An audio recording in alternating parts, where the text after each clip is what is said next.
here I am again, just letting you know what happened during the war years, 1939 to 1945.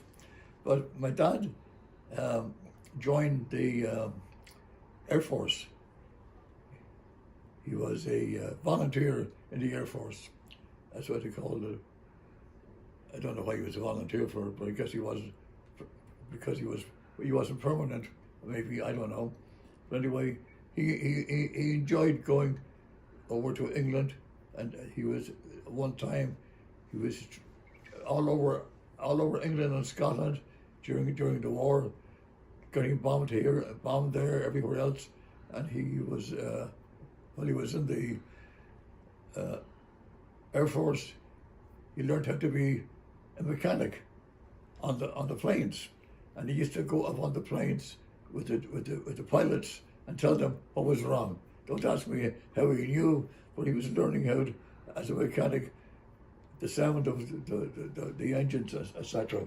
But anyway, cutting a long story short, he used to come home every 6 months or so for a holiday.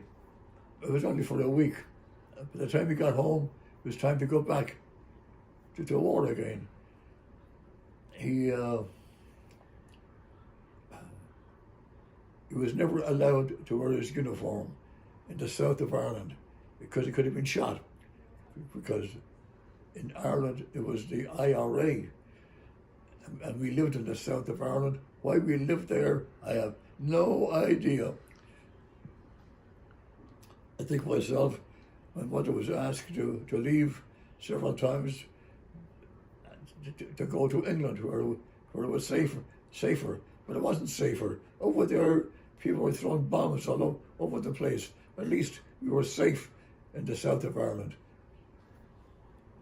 So I guess we had some kind of a, shall we say, private life in the south of Ireland. But one thing is, we couldn't get any. The merchant ships weren't coming in. You weren't allowed to.